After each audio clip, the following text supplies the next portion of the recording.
Hola, ¿cómo están? Bienvenidos. Aquí estamos de nuevo en las entrevistas de Tú Mismo y quería comentarles que hace tiempo que leí un texto de nuestra invitada de hoy, de Virginia Gawel. ¿Cómo estás, Virginia?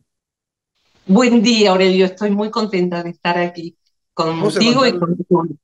vamos a contarle a los amigos, perdona, que, bueno, en este momento estamos hablando, tú estás en Argentina, yo estoy aquí en España y eh, justamente para mí fue un descubrimiento, no nos conocíamos, no sabía que de tu trabajo y nada más, pero este mundo digital tiene sus luces y sus sombras, y leí un trabajo tuyo acerca del complejo de Jonás. Vamos a contarles a los amigos que Virginia Gawel es psicóloga, desde 1984 trabaja integrando las psicologías de Oriente y Occidente, y es una pionera en su difusión. Directora del Centro Transpersonal de Buenos Aires, desde donde dicta clases sobre estos temas hacia todo el mundo de habla hispana. Es integrante del consejo editor del Journal of Transpersonal Research y miembro ejecutivo de la International Transpersonal Association en representación de Sudamérica. Recientemente has publicado tu último libro, El fin del auto-odio. Ojalá podríamos hablar de esto, pero creo que el complejo de Jonás alguna Es un relación capítulo, tiene. es un capítulo del libro, está en un capítulo del libro, no Me está en un imaginaba, capítulo del libro. me imaginaba.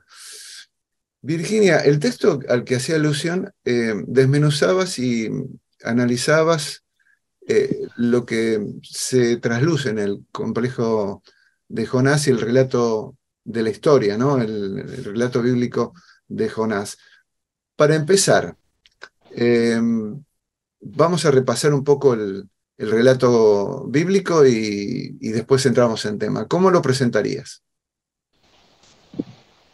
A veces en las clases lo presento con cómics en donde se ve a Jonás para que no lo tomemos como que nos vamos a meter en algo denso de un texto sagrado, complejo, y no estoy hoy para eso.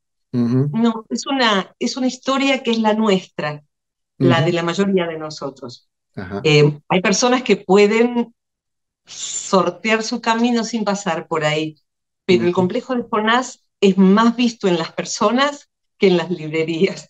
O sea que bueno, no se habla mucho de esto. El que acuña el nombre es uno de los papás de la psicología transpersonal, Abraham Maslow, por los años 60, por allá. ujú, Y lo que yo fui haciendo es mi propia recopilación de tantos años de práctica clínica, de trabajar en grupos y de trabajar con lo que suelo llamar el caso más difícil de mi vida, que soy yo. Entonces, uno va observando mecanismos, los va observando en el otro, de ujú, manera que para mí es un tema muy querido, muy querido. En la historia bíblica, y de allí es donde, por supuesto, de donde toma Maslow el nombre, complejo, ¿por qué? Ahí lo toma de Jung.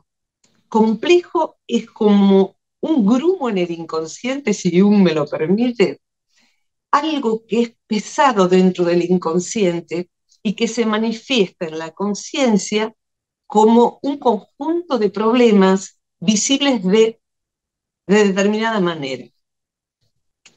El complejo de Jonás en sí, definido de este modo, es acá que veo alguien que tiene talentos, pero no los puede usar.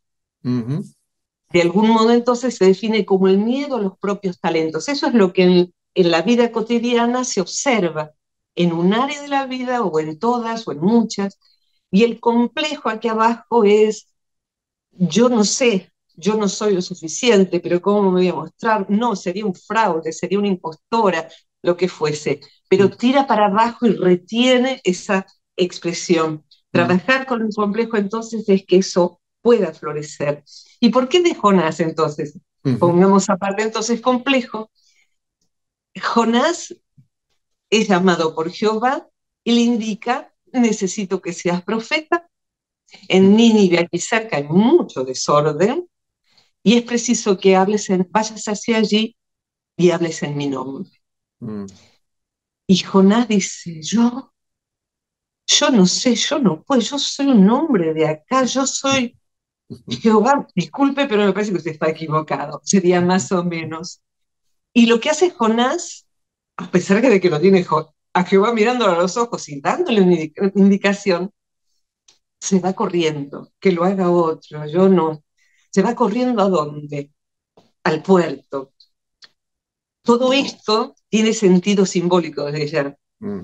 De hecho, nosotros en Argentina, ya no tanto, pero se usaba la expresión cuando alguien se fugaba de una situación, se tomó el buque, ¿no? Tal vez venga de nuestros inmigrantes queridos. Ujú. Se toma un buque cualquiera donde pudiese, que estuviese por zarpar para que Jehová no lo encuentre. Es decir, que hay un algo que desde un lugar superior, si se quiere, de sí mismo, si queremos mirarlo como algo interno. La porción divina en mí, mi inconsciente en su núcleo trascendente, me dice, esta es tu tarea, hacela, cualquiera, hacela. No, yo no nací para eso, sí, pero mi hermano es el que dibuja, yo no, como si se distribuyeran así los talentos, ¿no? Mi hermano Ujú. dibuja, yo no, entonces. Y tomarse el buque, ¿qué sería? Básicamente el mar, con mucha frecuencia en los textos sagrados, representa al inconsciente colectivo, al inconsciente de toda la humanidad. Y las agüitas más cercanas al inconsciente inclusive de nuestra propia familia. Pero Ujú. vayamos al barco. Se toma cualquier barco. Ese Ujú. barco no lo esperaba él.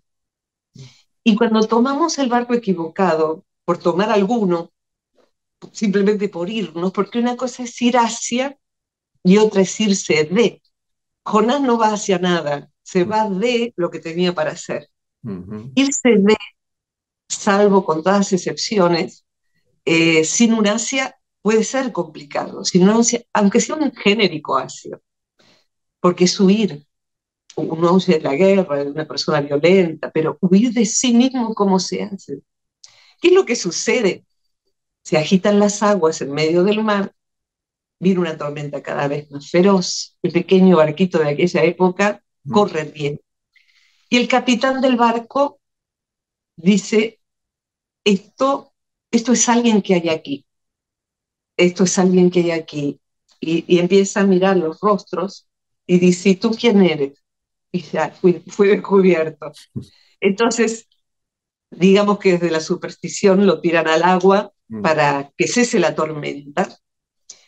Desde el simbolismo es que cada vez que nos subamos a un colectivo equivocado, inclusive un colectivo de dos, la pareja y yo, mi pareja y yo, un grupo de pertenencia al cual no es para pertenecer, es otra para otra gente. Y así vamos a sentir que algo rechaza, nos expele eso. Y en esa expulsión de eso que no era para nosotros, va, vamos a tener la posibilidad de mirar dentro nuestro quiénes somos. Y en este caso ya, redondeando la historia, es tragado, el texto bíblico dice por un gran pez, se lo describe más como la ballena, ¿no? La ballena, Jonás y la ballena. Ujú. No importa, el gran pez sería el inconsciente personal. ¿De qué está hecho un pez? Solamente de mar, está hecho de lo colectivo, pero cobra forma de individuo. Y allí en el vientre de la ballena, Jonás tiene 3 días y 3 noches para poder reflexionar, para poder ver qué va a hacer. Un- Sería más elegante decir que decide salir de la ballena, pero lo cierto es que la ballena lo vomita también. O Mm. sea que el inconsciente nuestro también dice, pues vamos, basta, por favor. Es necesario que hagas lo que viniste a hacer. Entonces, el inconsciente personal lo deja de dar vueltas y lo escupe hacia su destino. Ujú. Termina yendo Jonás a Nínive, y Nínive, ¿dónde queda? También queda dentro. Hay afuera desorden, ni que hablar, hay caos, hay dificultad. Allí uno a lo mejor está llamado a poner cierto orden. Pero de lo que no hay duda es que dentro nuestro, una parte nuestra tiene como destino poner en orden todo eso. Y a partir de ese orden, uno va dando algo al mundo y va disolviendo el complejo de Jonás, ese grumo. Y no nació ese grumo para siempre. Una persona que se expresa plena, que se da plena, entonces, en sus talentos, por lo menos en eso, ya no padece más complejo de Jonás. Se apropió de sus talentos y los brinda al mundo. Más o menos esta es la historia. Es una historia fantástica que plantea muchas aristas y quiero abordar algunas. En principio sería el miedo a la propia grandeza, ¿no? Sí, Sería común negar lo que realmente somos. sí, Es el gran contrasentido que yo encontraba, Virginia, era, fíjate vos la paradoja, estamos en una época de redes sociales, de un mundo global súper conectado, y donde emerge un concepto, digamos, para destacar en este océano de fama. Y lo que se rescata, y lo has nombrado varias veces en el relato, es la palabra talento. Entonces, es como una cachetada, ¿no? Que viene desde el pasado, se proyecta en el presente y va al futuro. Estamos construyendo un mundo de imagen, ¿no? De fama, de cartón piedra. Pero lo que realmente vale, lo que realmente nos podría salvar, si fuéramos conscientes de esto, y ojalá lo fuéramos, es justamente la capacidad que tenemos en el talento, en aquello que traemos de fábrica, entre comillas también. uh-huh. Mm, claro, lo que se contrapone también es la crítica, y esto no es peligroso para... Podríamos caer en la soberbia, podríamos caer en el enaltecimiento del ego, pero no va por ahí. Va también por ahí.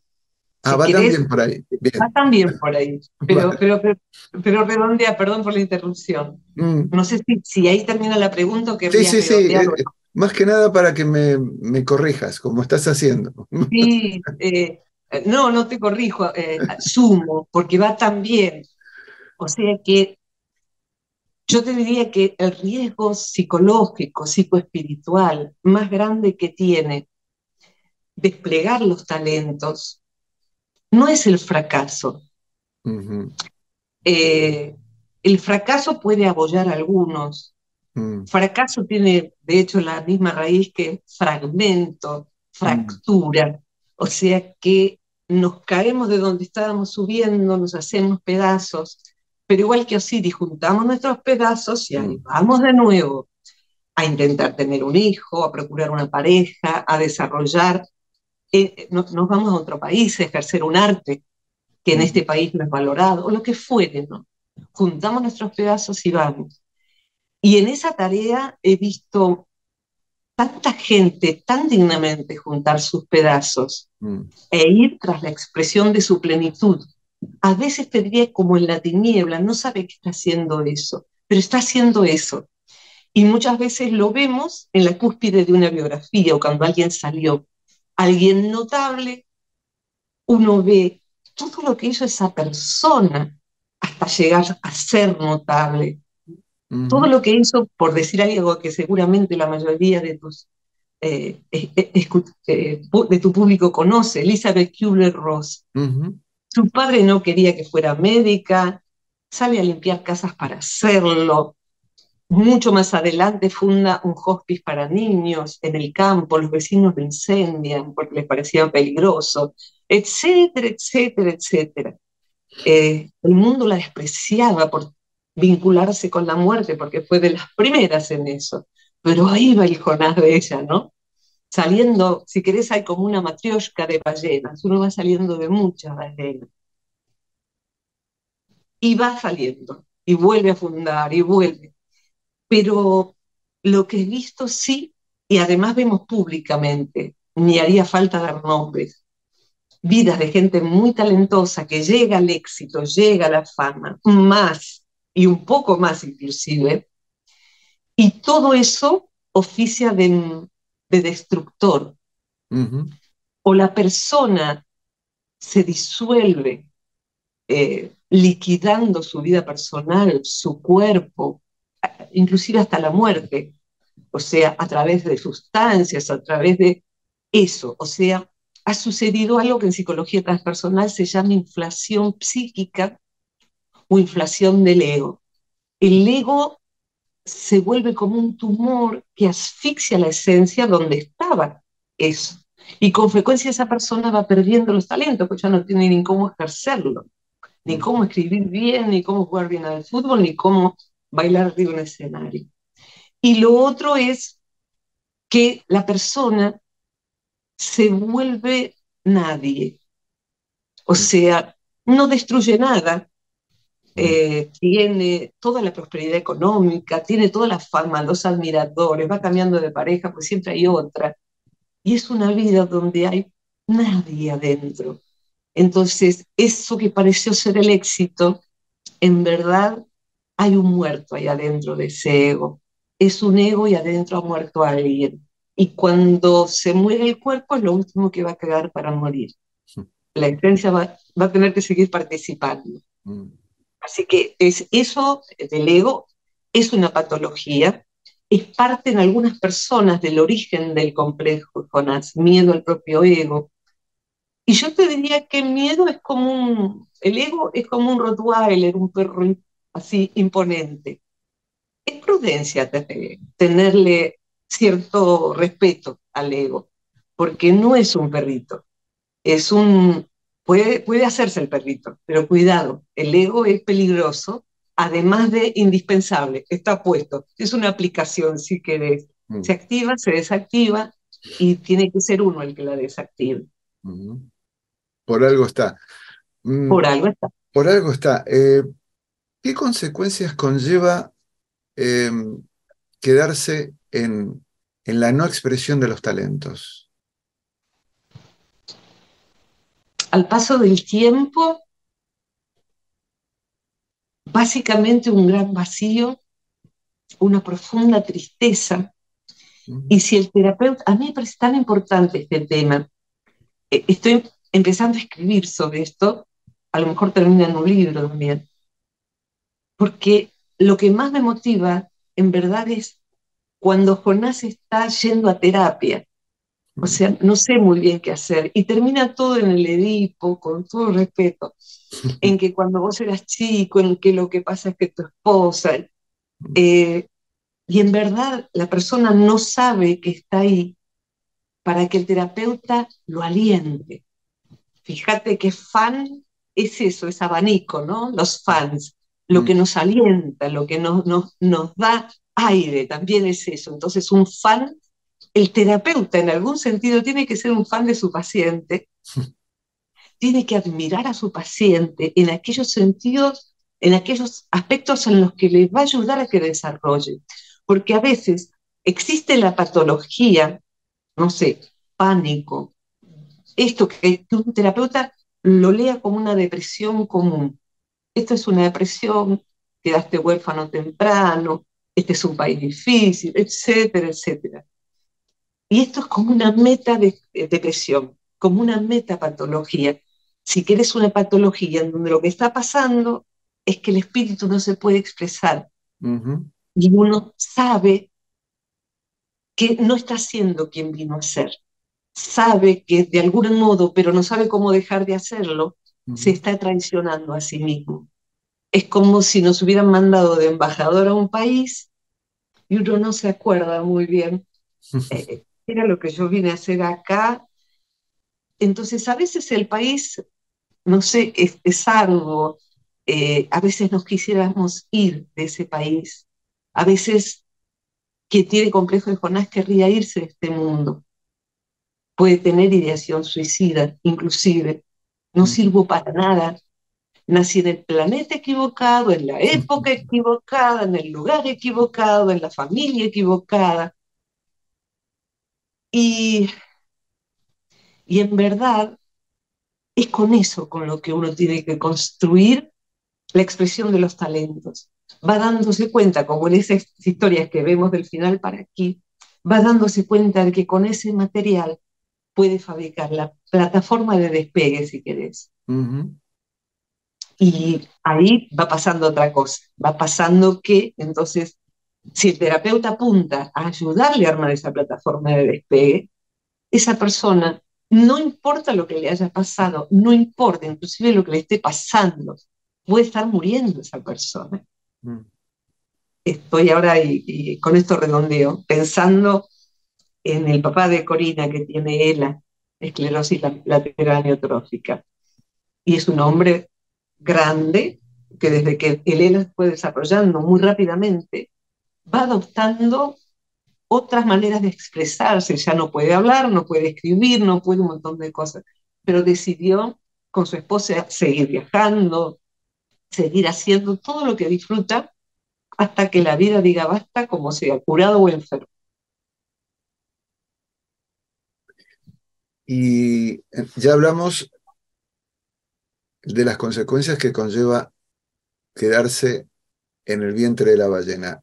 ¿Cómo podemos salir? ¿Cómo se supera? ¿Cómo es eh, terapéuticamente o humanamente, desde lo personal, desde lo individual, expresar todo aquello que traemos a este mundo para, y esas podría ser el adelanto de otra pregunta, ¿talento para qué? Para compartir. Exactamente, exactamente, es para compartir. Eh, por ahí después, que quien quiera buscar la parábola de los talentos va por ese lado, ¿no? O sea, invertir los talentos para que se multipliquen. Es haciendo como alguien gana pericia en el hacer. Ujú. Quien desarrolló la operación de bypass, el doctor Faberloro, tan querido en nuestro país, Mm. el médico argentino, cuando dijo voy a hacer medicina y voy a crear mucho más adelante el bypass para poder hacer una solución para tal cosa. No, él iba a ser médico, médico rural. O sea, una vez que uno le dice que sí a la vida, aunque no, el hacia final no lo tenga en claro, va yendo y la esencia empuja, inclusive aún atravesando errores, porque somos humanitos, nada más que eso. Entonces, eso va empujando. Y a diferencia de la depresión, a la depresión le sucede, o a la tristeza, o a la vergüenza de haber fracasado, de no poder, le sucede en esto que plantea tu pregunta, la tenacidad, Mm. la voluntad, que es una palabra que ni se enseña en psicología, cómo se define voluntad.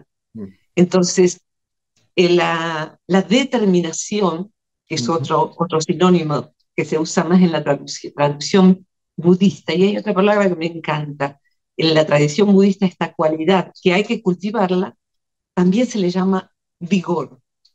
Ujú. O sea, no importa, voy a estudiar en mis tiempos libres, voy a ocuparme de esto, voy a tenerle mucha fuerza, ponerle mucha fuerza.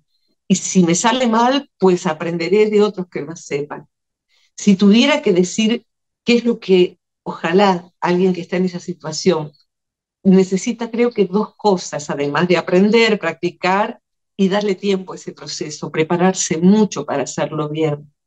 Todo lo que sea fácil hay que huir. Hace falta prepararse mucho para huir, para cumplir con ese sino. Eh, Hace falta para mí un mentor, como en las historias, en donde, como la historia sin fin, el cristal encantado y cualquier otra historia donde el héroe, inerme, no sabiendo ni qué tiene que hacer, a veces ni lo sabe, pero entiende que en el camino se va a ir enterando. Entonces, ¿pero qué tiene el héroe al principio? Tiene un mentor que le da fuerza, que le dice, tenés que tener cuidado con ese rasgo tuyo. Casi siempre en nuestra cultura el mentor suele ser, para mí creo que es uno de los mejores mentores, un buen terapeuta.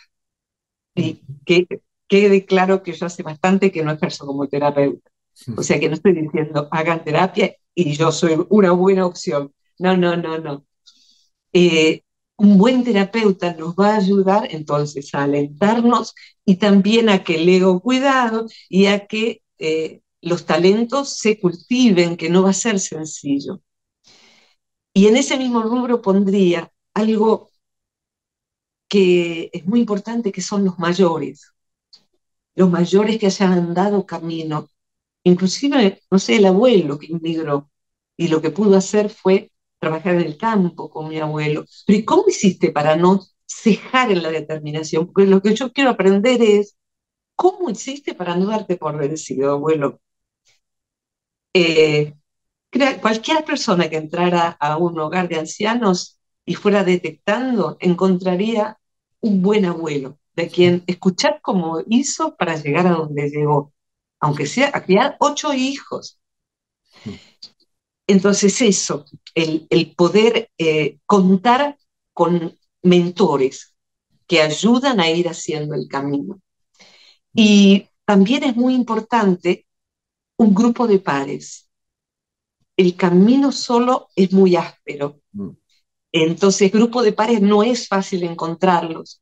Casi siempre se encuentran con más facilidad en espacios de estudio que convoquen un tema que a uno le interese y Ujú. que haga eso que queremos hacer. Entonces, bueno, ¿te parece que podés ser buen actor? Vamos por ello. Ah, pero es un ámbito lleno de gente narcisista. Y bueno, acá decimos, bancátelo. Fíjate, trabaja, toma eso. Fíjate de buscar un buen profesor. Y si uno puede allí encontrar amigos, listo, ya camino, la mitad del camino hecho. Por eso en las tradiciones espirituales se habla del dojo, de la sangha, los compañeros de camino, ¿no? Y también en la comunidad cristiana.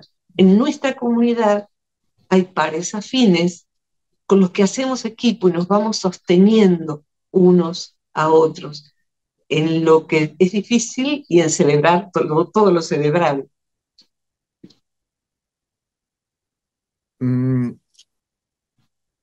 hablamos de talento, de compartir, y justamente quienes comparten compasivamente, otra palabra, Uh -huh. sus talentos y trascienden figuras célebres por sus actos, sus misiones, algunos muy conocidos, otros no tantos.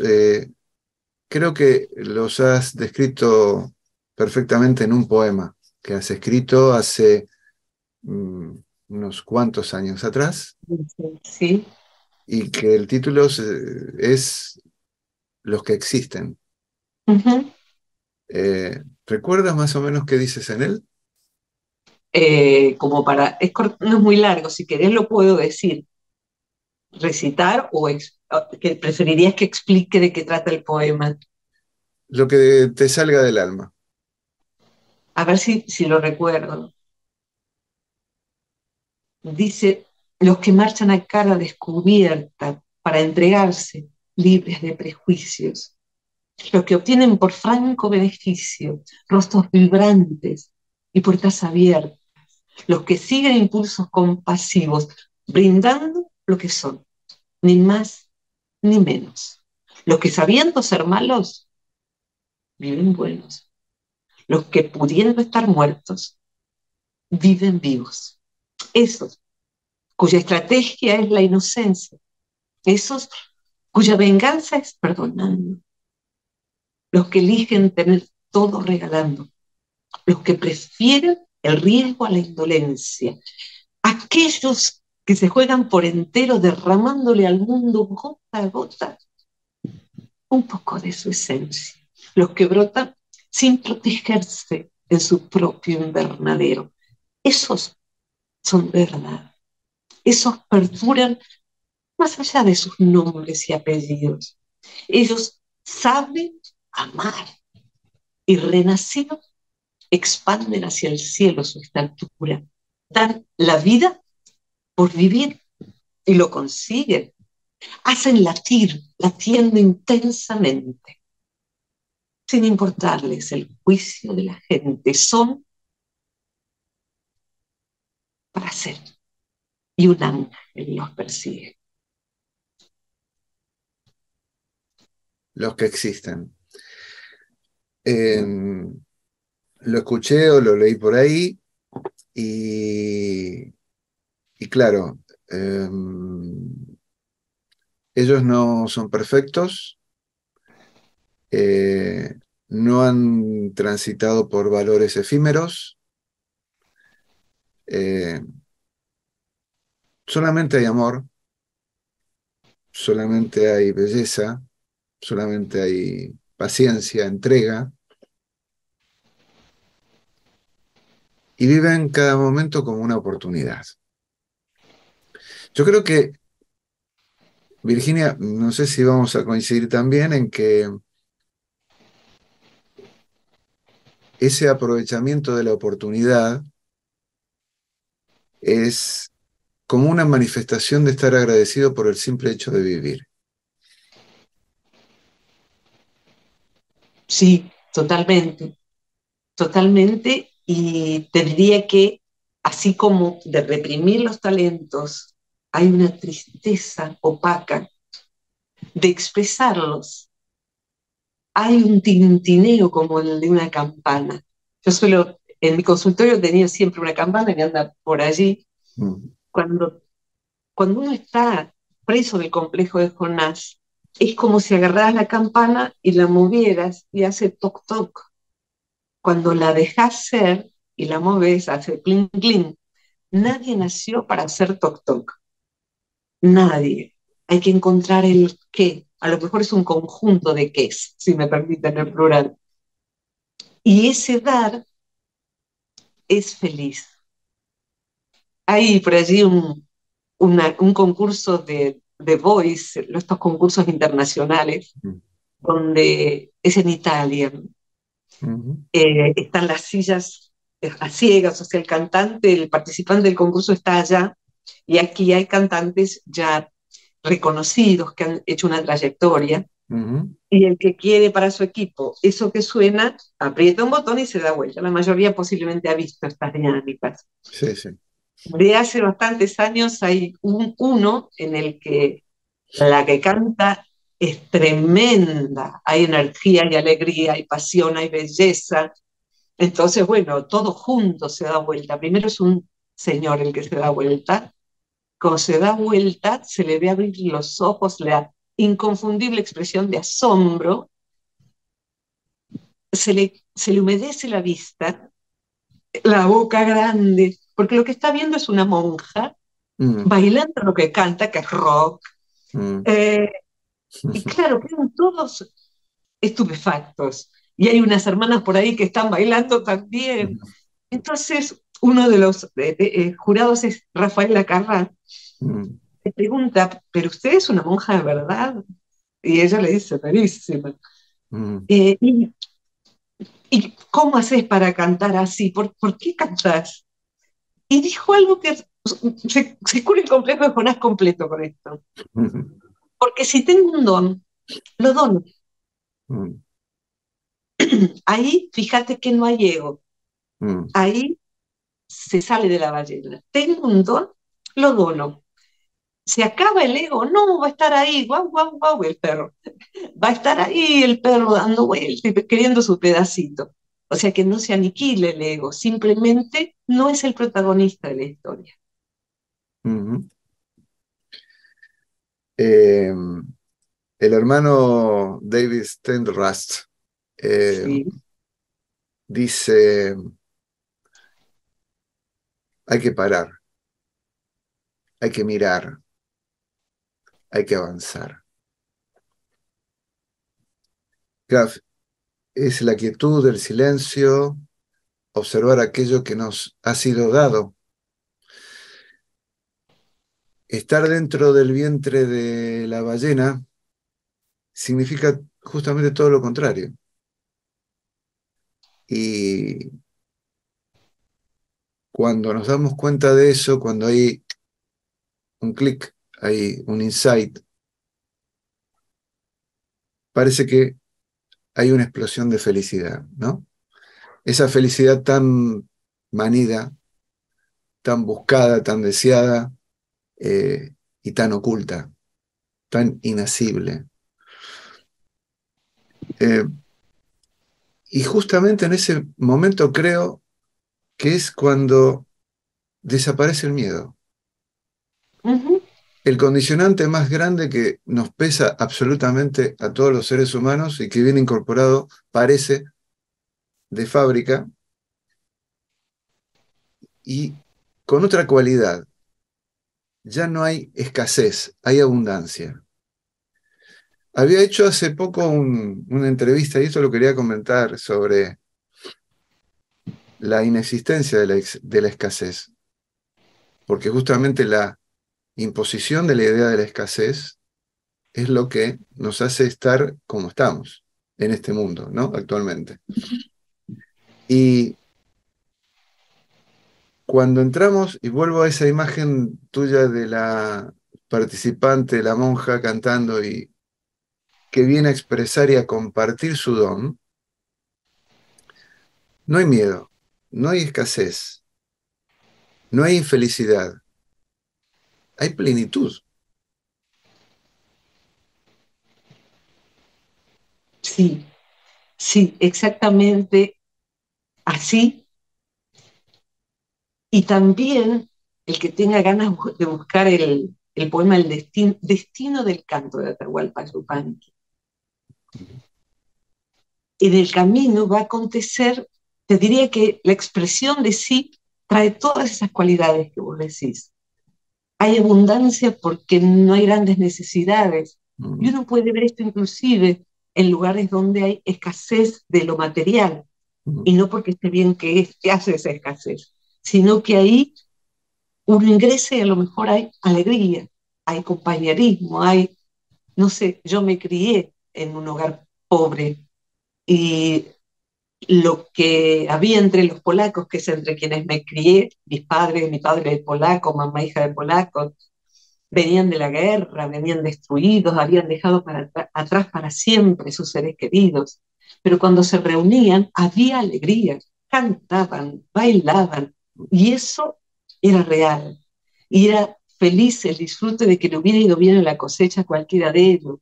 Es decir, que había colaboración, había de algún modo como una precaria sangre o no tan precaria, de decir, somos compadres del mismo lugar. mm, De manera que esa alegría que hace que uno agradezca las circunstancias, eso que decía citando a Brother David, ¿no?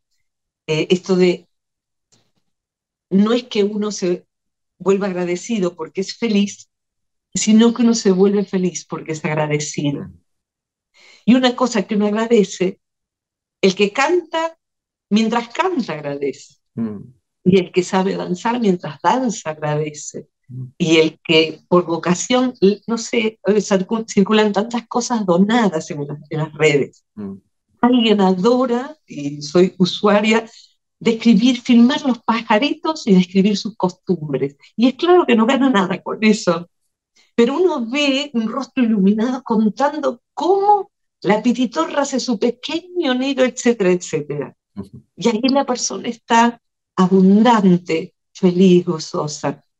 Y eso lo dona a su comunidad, aunque sea invisible. Necesitamos todos hoy buscar cuál es ese lugar nuestro, cualquiera sea nuestra comunidad. El mm, impedimento es parte del camino. eh, y si el impedimento es muy grande, ver con ese impedimento qué puedo yo hacer. mm, ¿Puedo yo ser deportista si estoy en una silla de ruedas? Claro que sí, existen los paralímpicos que lo difunden cero, existen los paralímpicos, podés bailar desde una silla de ruedas, hay grupos de danza que trabajan con personas con discapacidad y suben a grandes escenarios. O mm, sea, ¿qué puedo yo con lo que tengo, con lo que soy? Hubo una entrevista que le hice al querido Pedro Aznar, en el mm, que nuestro músico argentino, en el que le pido que hable sobre el complejo de Jonás, describiéndoselo muy brevemente. ¿Qué le dirías? Porque justo yo estaba dando un curso sobre eso hace unos cuantos años ya. Que haga lo que siente que tiene que hacer y que no importa si bailás, que sea primera figura en el Teatro Colón, que es un hiperteatro de Argentina. A lo mejor sos la primera bailarina del club de tu barrio.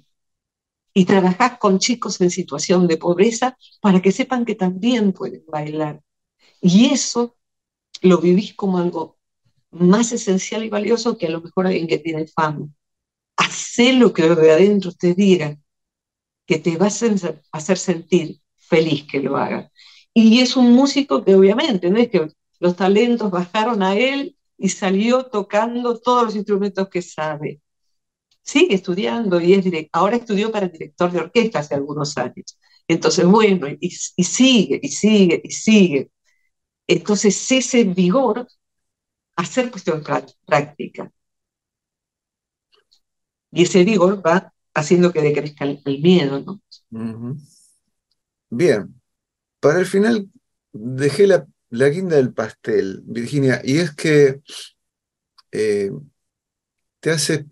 has hecho un estudio, digamos, por decirlo de alguna manera, del caso Messi. No vamos a hablar de deportes, no vamos a hablar de fútbol, vamos a hablar del personaje y lo que representa, el símbolo que podemos rescatar de él y que podemos compartir a partir de la relación que tiene él, el personaje, Sí. con el complejo de Jonás. Hoy, 2023, porque no sé qué pasará después con Messi, pero ya está llegando a la mitad de su vida, le falta un poco, pero eso es una franja variable. En principio ya es una persona adulta y madura, por ahí se echa a perder, ojalá que no. Eh, Obviamente no lo conozco ni personalmente ni en la intimidad, pero sí lo he mirado. Y como he mirado a tanta gente a lo largo de 38 años de trabajar con personas en docencia, en terapia, lo he tratado de ver en sus gestos, en cada uno de los roles. Y lo que más me impactó fue que ahora cuando sucedió que Argentina gana el Mundial y yo no tengo ni un gen deportista, es un problema de la naturaleza, no me ha sido puesto ningún gen deportista. De modo que vi el deporte, digo, voy a mirar el partido. Yo estaba en internación domiciliaria por una neumonía difícil, estaba bien en casa, un gran privilegio poder ir recuperándome de a poco, y digo, voy a mirar este partido final. Y eso sí lo sé mirar, me enseñaron que era qué, pero sobre todo mirar la estética, la belleza, la danza, en un sentido corporal de todo lo que pasaba y ahora con la cámara lenta uno ve, wow.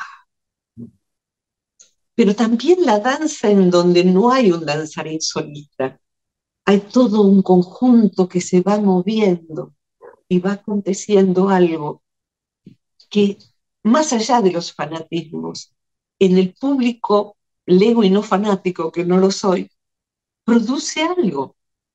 A mí me conmovió muchísimo el partido, ver lo que estaban haciendo esos que estaban allí. Y después fui siguiendo el fenómeno humano en distintos países, lo que pasaba con la celebración. Y lo que más me llamó la atención es que en una ciudad tan complicada como es Buenos Aires, 5 millones de personas celebraran, salvo unos poquitos. Acá yo miraba y digo, ¿cuándo vendrá la avalancha? Ojalá que no, ay Dios mío, ay Dios mío. Pero no sucedía eso. Entonces el fenómeno va de lo individual con Messi, el equipo, incluyéndolo al director técnico, por supuesto, y la gente. Y esa gente, por decir la gente tangible, allí había 5 millones de personas abrazándose entre sí, celebrando entre sí, pasándose agua entre sí, siendo felices todas juntas, sin importar si eran de otro país, si votaban a no sé quién, sin importar más que qué felicidad, qué felicidad. Es como si el ego, fíjate que una cosa que a mí me interesa tanto es el tema del buen morir, Ujú, y ya que la trajimos a Elizabeth, ujú, hay un autor que describe al buen morir, cuando se muere bien, se muere lúcido, dice, se produce una remisión del ego. ujú, Remisión habla de patología. Entonces el ego se retira y la persona puede partir siendo solo esencia. Yo te diría que en ese momento, en un grueso del porcentaje de esa población que vibró, se produjo una remisión del ego y salió la esencia de cada uno. Por un lado, por eso colectivo tan libre, tan bonito, y por el acto estético de lo que habíamos visto, nos damos cuenta o no. Y Messi, sin pretensiones, hablando como se sigue hablando como se hablaba en su barrio, en su pueblo, eh, lo que pareciera ser es como el pequeño héroe en el que el ego está, pero no es donde él vive, no es donde él vive. Entonces aparece para todo ese conjunto un arquetipo de la liberación de lo mejor de mí. Si querés, en ese momento, toda persona que participó de ese gozo en cualquier lugar que estuviera fue salida de la ballena. Hubo esa libertad. Y vimos un héroe, después cada uno irá a la propia vida, un conjunto de héroes en donde el ego no primó y donde, así como se abrazaron con personas muy notables, para ser abrazada ahí estaba la cocinera que cocinó para todos durante todos los viajes. Fue protagonista del principal abrazo de Messi, el primer abrazo. Entonces ahí tenemos, creo, alguien, todas esas personas despojadas del ego. Y Messi viene en ese arquetipo para nosotros, para muchos de nosotros, a representar un tipo de héroe deportivo que no reniega de sus orígenes, que es modesto. En el poema, fíjate que dice, los que pudiendo ser malos, viven buenos. Los que pudiendo estar muertos, viven vivos. Quien se rinde ante el ego, vive muerto. Y quien tiene poder, podría ser malo. Y este hombre, con su sencillez, de pronto va a haber gente que diga que los impuestos, que esto, que lo otro. Por favor, es interesante, mira, porque me puse a buscar qué hace él con el dinero. Y encontré la cantidad de obra que hace con el dinero, y por los chicos con problemas oncológicos, etcétera, etcétera. En España ha fundado el principal hospital para niños en relación a la oncología infantil. Entonces, mirarlo, ¿no? Mirarlo. Creo que para todos nosotros, y sigue como una inercia, como si hubiese tenido, por ende, por redondeando, Aurelio, hubiésemos tenido la oportunidad de vivir un arquetipo que es muy difícil. Fallaron las religiones, fallaron ciertos liderazgos. Teníamos que vivir el arquetipo que dice, todos somos uno, todos somos uno. Y en ese momento todos fuimos uno. Y ahí pasa algo de índole superior, de índole espiritual.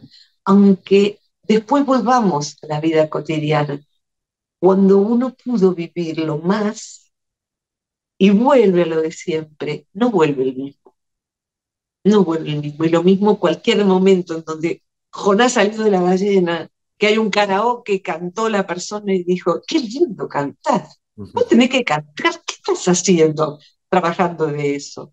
Una vez que uno probó su esencia y la de los demás, quiere más. Y eso se logra luego, es así, trabajando mucho. Pero guardemos eso, porque es un guiño para las generaciones más chiquitas y las que vienen.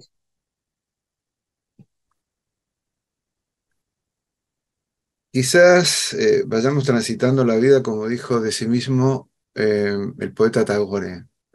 ¿Qué dijo? Me he pasado la vida encordando, con C, no con G, encordando y afinando mi instrumento, y no he llegado a cantar la canción que vine a cantar. De este modo, tal vez nos vayamos en silencio, o no, quizás asumamos salir de aquella ballena. Virginia, ha sido un placer charlar con vos. sobre este miedo a la propia grandeza. Ojalá salgamos del vientre de la ballena y ha sido todo un placer esta charla. Ojalá los amigos que nos estén viendo lo hayan disfrutado como yo. También yo lo he disfrutado mucho porque fue siendo una conversación más que una entrevista y eso es muy bonito. Se te ve latir en eso que vos decís y haces. Y creo que has elegido las palabras muy oportunas para redondear esto que hoy hemos conversado. Les mando un abrazo a cada persona que haya llegado hasta aquí y a los que no también, aunque no lo sepan. Necesitamos ese abrazo e ir cultivando con determinación y vigor qué significa todos somos uno.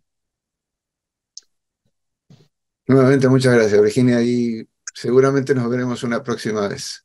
Y a los amigos que nos estamos despidiendo ahora mismo, muchas gracias por vuestra atención y la promesa de encontrarnos aquí en una próxima entrevista de tú mismo.